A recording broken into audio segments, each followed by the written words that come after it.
Previously on Wentworth, Lou Kelly is on the run with brother Travis, and Lou has taken them both to Olivia, Reb's mother's house. Olivia came back from a night away, and Lou smashed Olivia over the back of the head with a golf club. Sandy Edwards, Margot Gaffney, and Maxine Conway were brought into Wentworth. Margot is holding a little secret that could affect Ali. Joan Ferguson burnt down Will Jackson's home, and Jake offered Will to move in with him and Grace in Vera's house. Rita took Denise Tyler onto the roof, but it was Vera Bennett who ended up pushing Denise over the edge and killing her in front of everyone. Vera was taken away by the police. Rita got her wish to be transferred to Blackmore, and when Rita was taken to her cell, she was surprised when she found Vera Bennett as her cellmate. And Linda Miles found out about Boomer's homebrew and went looking for it. Unfortunately, Lou Kelly has spiked the homebrew with caustic soda, and when Linda took a swig, she swallowed the acid cocktail and she ended up on the floor screaming for help.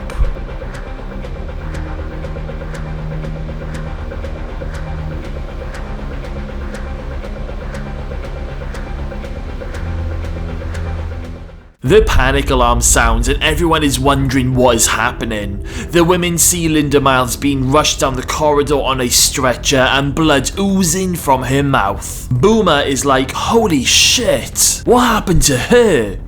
Linda is taken out to the ambulance and Mr. Jackson orders a total lockdown of the prison.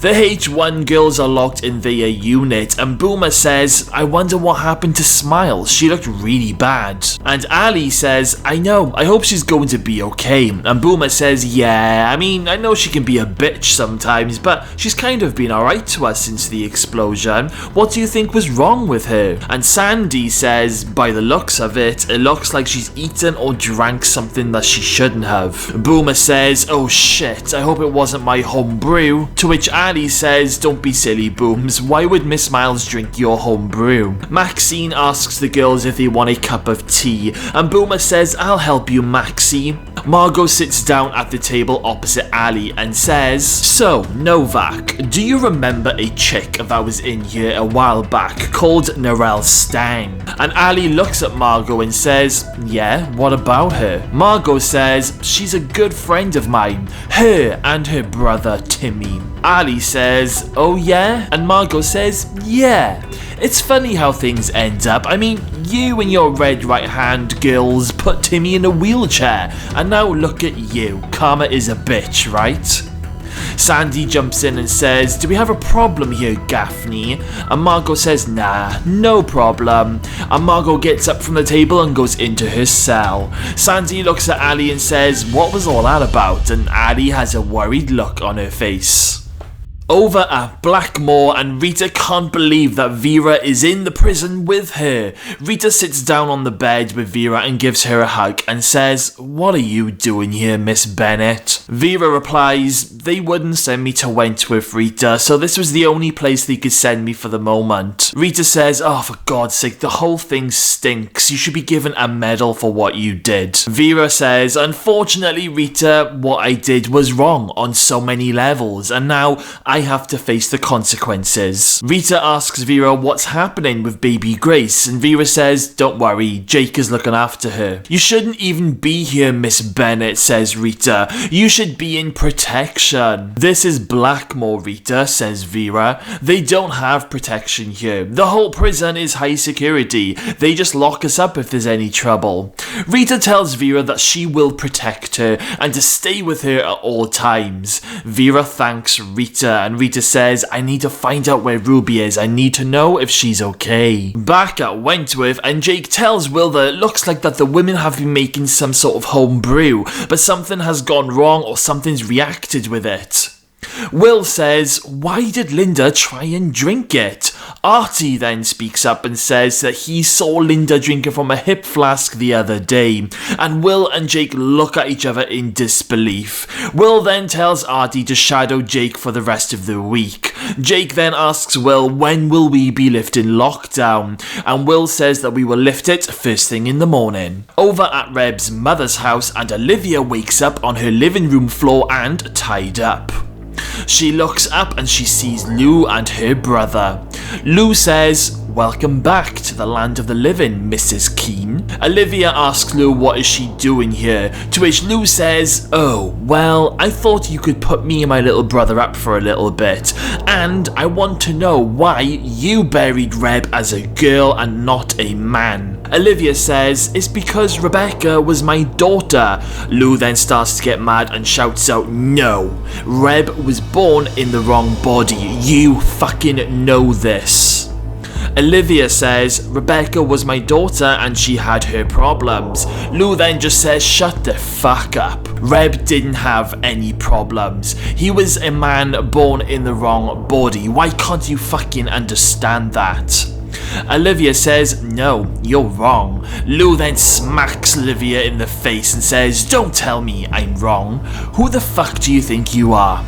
Lou then grabs Olivia by the throat and says, "Where were you when Reb needed you, huh? Where were you?"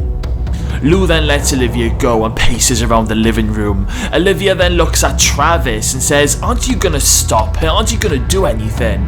Trav then says, "What do you expect me to do? If you've pissed my sister off, then you've pissed me off. Don't expect any help from me." Lou then turns to Olivia and says, "Reb was my everything and you turned your back on him. He never hurt anyone. He wouldn't know how. So why did you treat him like something you stepped in?" Olivia then says, "Look, don't tell me what my Reb was. I know my own daughter. I gave birth to her." Lou then screams out loud and says, "Don't you fucking understand, you stupid bitch?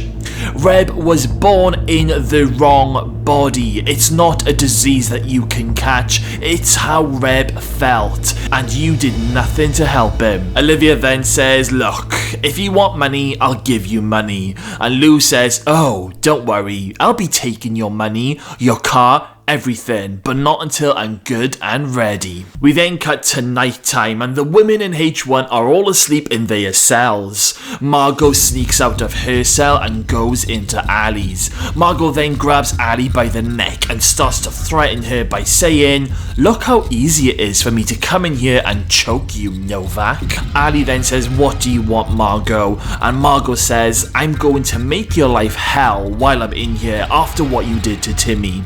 Proctor might be dead, but you're still here, and by the time I'm finished with you, you're going to wish that you were dead." Margot then lets Ali go and goes back to her own cell, and Ali sits up in bed in a bit of a panic. Over in Vera's house, and Jake is trying to settle down a crying baby Grace in the living room. Will comes out of the spare bedroom and Jake says, "Oh, sorry mate, did we wake you up?" And Will says, "No, it's okay, I wasn't sleeping anyway." Jake then says, "I think she's missing her mum."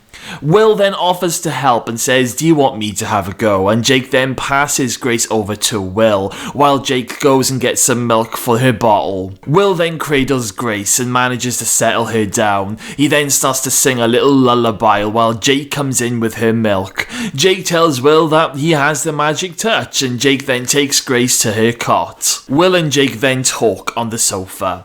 Jake says, "I don't know how Vera is going to cope in that place, I really don't." Will says, "Don't worry, she's stronger than she looks, believe me." And Jake says, "Yeah, I know, but I just still can't believe it." Will asks Jake if he has put in a visiting request yet, and Jake says, "Yeah, I'm seeing her the day after tomorrow." And Will says, "Good, make sure you send her my love." And Jake says, "Of course I will. Is there any news on Linda, by the way?" And Will says, "Well, they had to operate on her, but she's still critical for the moment. She apparently drank some sort of cleaning acid." Jake then says, "Oh shit, I wouldn't want to wish that on anyone." And Will says, "Yeah, I know. Even if she does make it, I can't see her ever being able to return to Wentworth." We then cut to the following morning and Janet Latham is back on duty. Artie asks Janet if she's okay, and Janet replies saying, "Yeah, I'm fine. I've taken worse than that. Look, don't worry about me." Janet then storms off. In the dining room and everyone is having breakfast. Maxie asks Boomer if she's excited to find out whether or not she's having girls or boys or both, and Boomer says that she'll be happy with anything as long as they're fit and healthy. Sandy says to Ali that the women seem restless today, and Ali says, yeah, they're all a bit twitchy because we don't have a top dog at the moment. Boomer then says, what about Maxie? She'd be a great top dog. And Maxie is like, no, Booms, I don't want it. So Boomer says, well, who else is there? We cut back over to Blackmore, and Rita and Vera are let out of their cells and they are taken to the dining room in Blackmore. Rita tells Vera to stay close to her at all times. They get to the dining room and all the women look at them as they get their food plates. They then sit down next to each other. A woman then stands up and makes an announcement. Look girls, we have some newbies, an ex-cop and an ex-general manager. The women all look at Rita and Vera, and Rita then looks up at this woman and says, so, who are you? The woman then says, my name's Nola Mackenzie, love, and I'm the top dog of this cage. Rita then says, okay, so if you're the top dog, you must know everything that goes on in this prison. Nola says, you could say that, sweetheart. Rita then says, well, where is Ruby Mitchell? Nola then looks over at the women and they all start giggling. Rita then says, what's so funny? Nola turns around and says, I'd love to oblige, but I think I'll leave it to the governor to inform you. And Rita says, what the fuck does that mean? Officer Carlton then arrives on the scene and asks Connors to come with him. The governor wants to see her. Rita then tells Vera to go back to the cell and stay there until she gets back. Rita is then taken to the governor's office where she meets Ernest Craven for the very first time. Now, Ernest Craven is the same guy who was meeting up with Janet Latham in earlier episodes.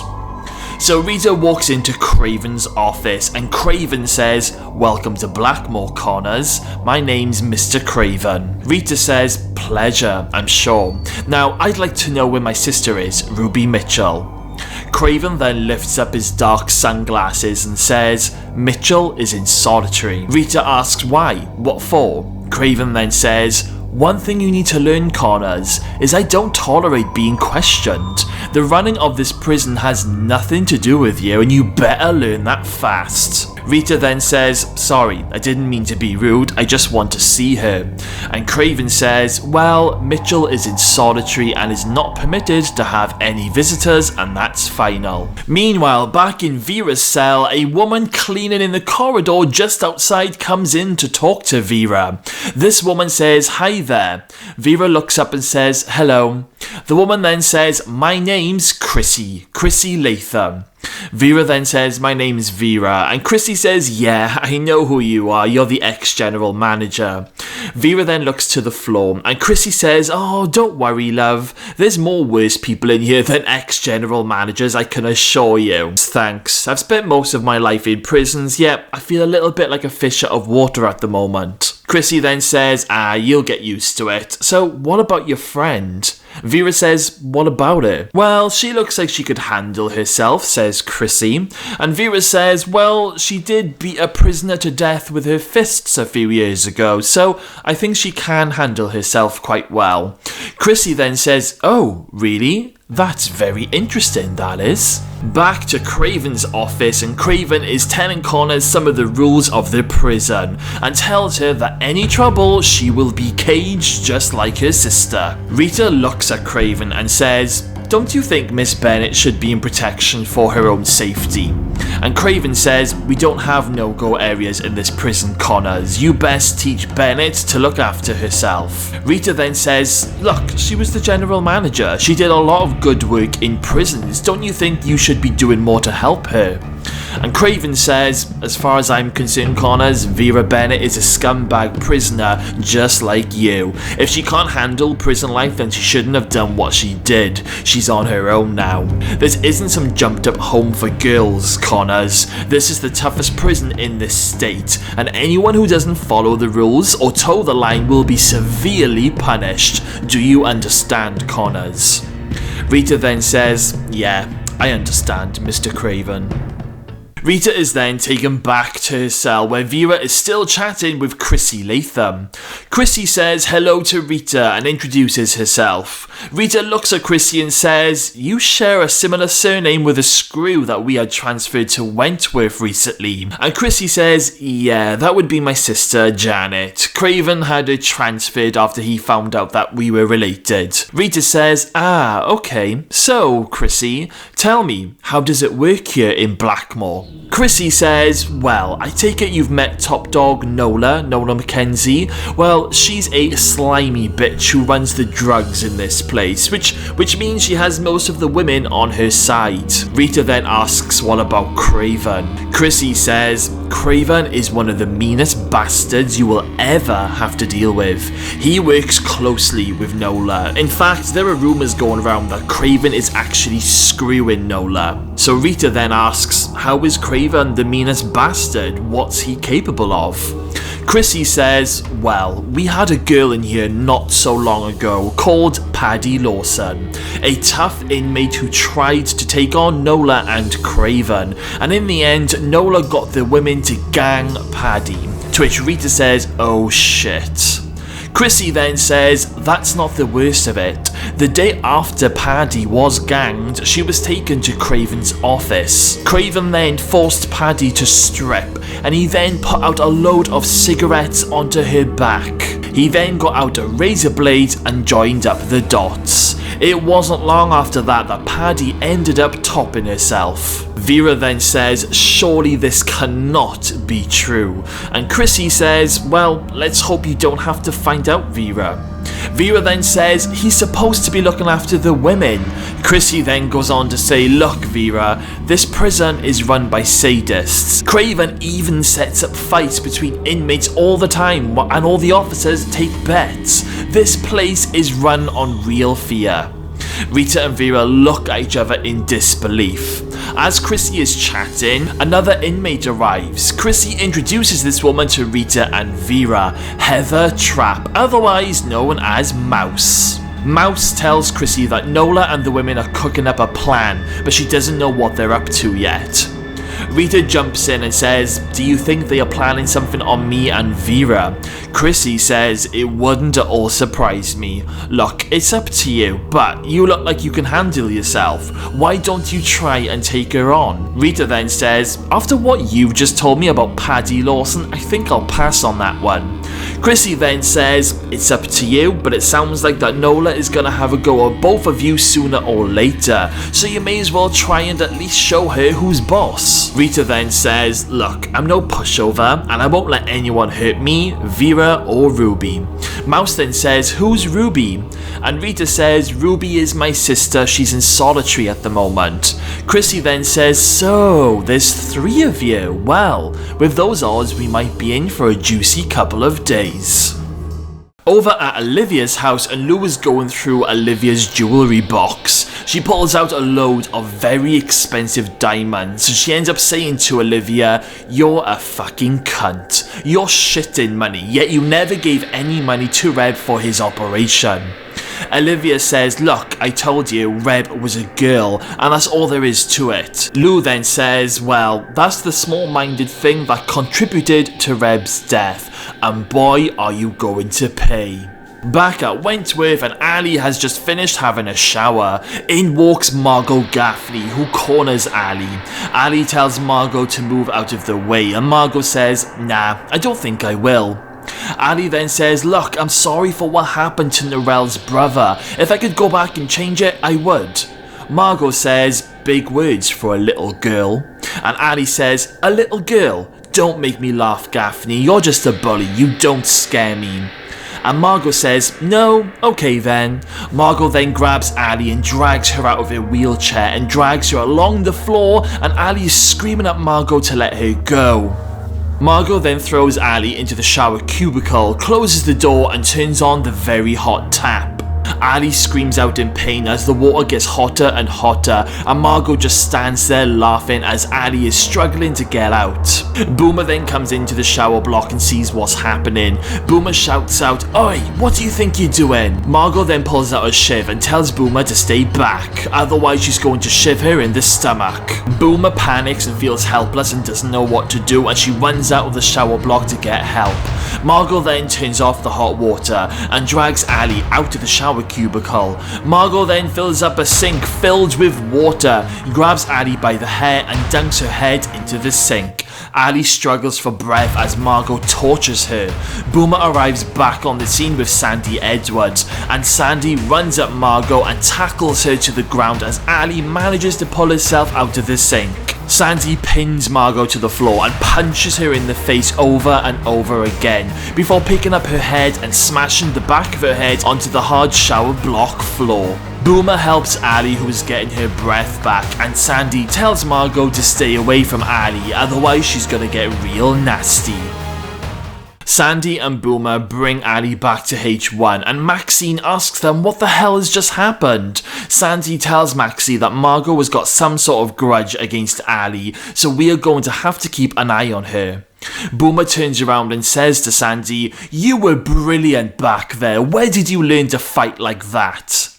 And Sandy says, "Well, I used to have a boyfriend who was a cage fighter and he taught me a few moves." Boomer bursts out laughing and says, "Well, welcome to the team, Sandy. It's great to have you here." The police arrive in Will's office to let him know that his house fire was started deliberately, and asks him if there's anyone who he knows that has a grudge against him.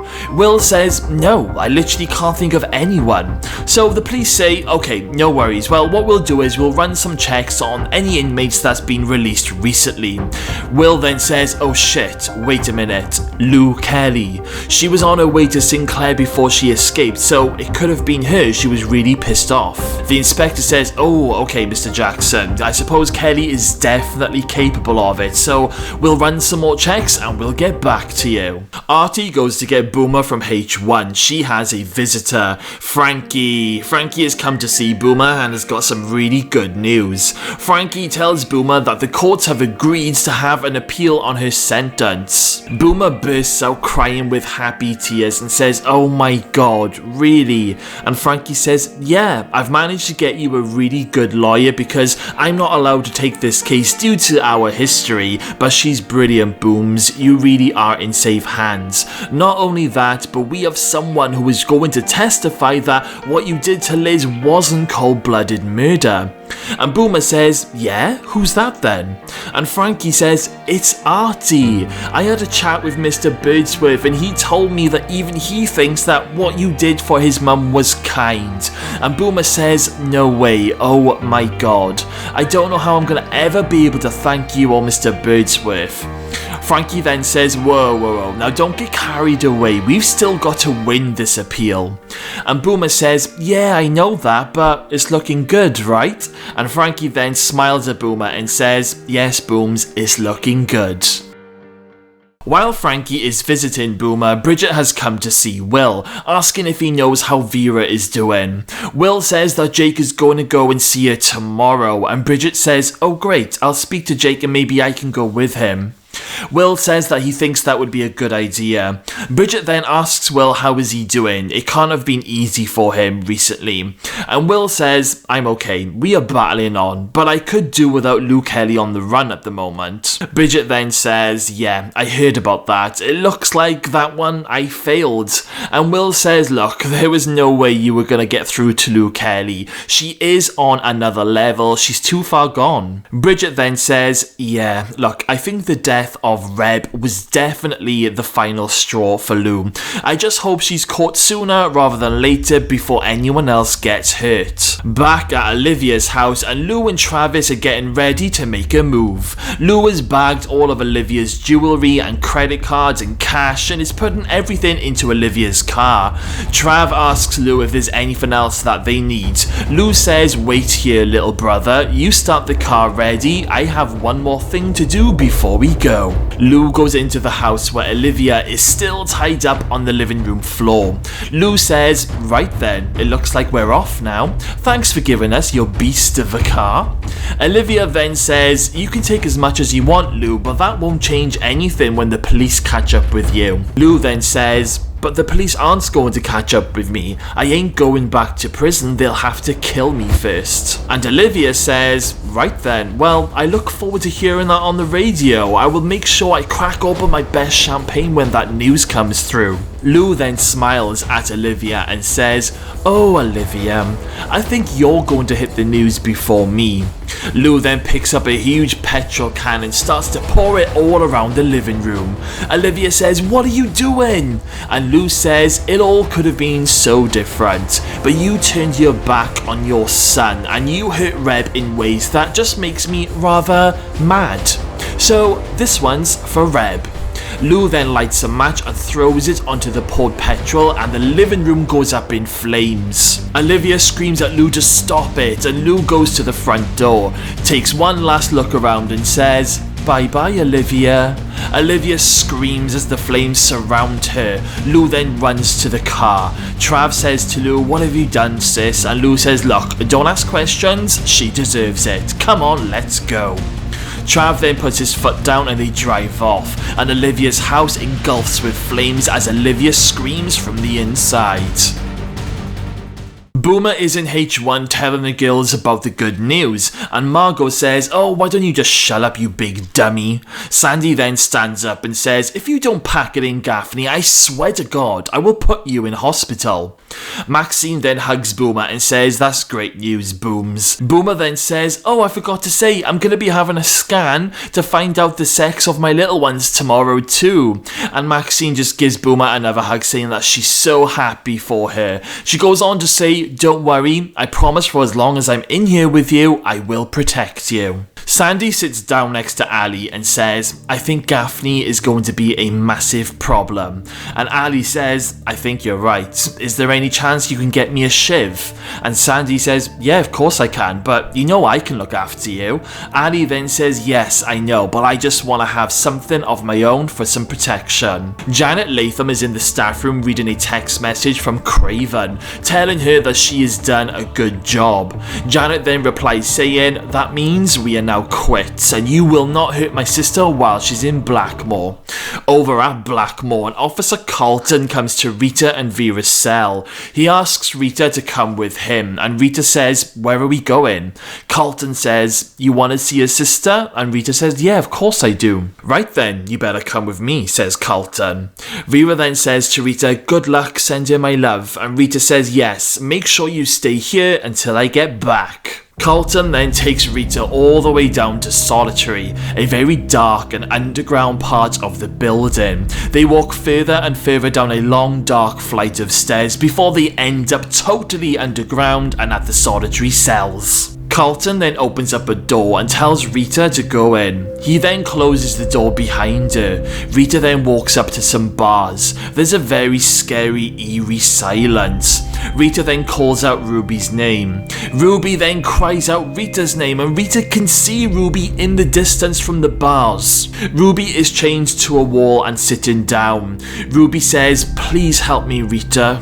Rita then calls out and says, what the hell have you all done to my sister? All of a sudden, out from the shadows next to Ruby is Nola Mackenzie. Nola says, hello Connors, you said you wanted to see your sister? Well, here she is. Rita then says, what the hell is going on? And Nola says, well, I'd love to oblige, but I'll leave it to the boss man. Craven then comes out from the shadows and says, well, it's like this, Connors. You put one of my best mates behind bars, Jonesy. That was a big mistake, Connors. Rita then says, what? This is all a setup. You're working with Jonesy. And Craven says, Connors, he's my best mate. You have destroyed his life and put him on the wrong side of the bars. And now you and your sister are going to pay. Ruby cries out for her sister once again, and Rita says, leave her alone, you bitches. Craven then says, "You listen to me, Connors. This is what's going to happen. We have been pumping your sister full of heroin since she arrived. She's got herself quite a habit now, and sooner or later she's gonna end up having an OD." Rita then screams out, "You bastards." Craven then goes on to say, "Once we have disposed of your sister, it's then going to be your turn, Connors. You're going to become suicidal after the death of your babysitter. Oh, what a tragic end to this loving sisterhood." Craven then tells Nola to do it, and Nola then bends down and injects Ruby with some more heroin. Rita screams out, "Get off her, you fucking bastards. I swear to God I'm gonna kill both of you." Craven then says, "Calm down, Connors. This isn't the fatal dose yet. That time will come. But at least now you know the score." Officer Carlton then opens up the door and grabs Rita from behind with a baton and drags her out. Rita screams out, "You bastards," and Ruby cries out for her sister as the heroin kicks in, and Craven does an evil dark laugh. Rita is dragged back to her cell and Carlton lets her go. Rita says to him, "You monsters," and Carlton says, "You should never have taken on the big boys, Connors." Carlton then leaves and Rita is screaming in her cell and she's pacing up and down the cell in absolute temper. It's at that moment Rita realizes, where's Vera? Vera's not in the cell. Rita's like, "Oh shit," and she runs out and goes looking for Vera. She runs around the whole prison but can't find her. She bumps into Chrissy and asks her if she's seen Vera anywhere, and Chrissy says, "No, I haven't seen her. Isn't she in her cell?" And Rita says, "No, she's disappeared." Mouse then taps Rita on the shoulder and says, "Rita, you better come to the shower block quick, it's Vera." Rita runs into the shower block and her mouth drops. Vera is on the floor, naked and shaking. There is blood everywhere, all over the floor. Has been ganged by Nola's friends. Rita breaks down in tears and says, "No, Vera, no." Chrissy and Mouse come in and Rita tells them to get her a blanket. Rita tries to help a shaking Vera on the floor, but Vera is totally out of it, completely in shell shock. She cannot move and she cannot talk. Rita then presses the panic button and screams out, "No!" The screen then fades to black. We then cut to ambulance doors opening and Vera is brought out on a stretcher where she arrives into Sinclair, the mental home for the criminally insane. She's wheeled down the corridor on the stretcher and taken into her private room. Vera is in a catatonic state of shock. She cannot move, she cannot talk. She's going to need specialist treatment if she's ever going to recover from this ordeal. A woman then walks over to Vera's bed. She puts her hand onto Vera's head, and as the camera pans up, this person is Joan Ferguson, wearing a blonde wig and posing as Karen Smith. Joan looks down at Vera and says, "No. Who has done this to you, Vera? Who has done this?" And Joan sheds a tear.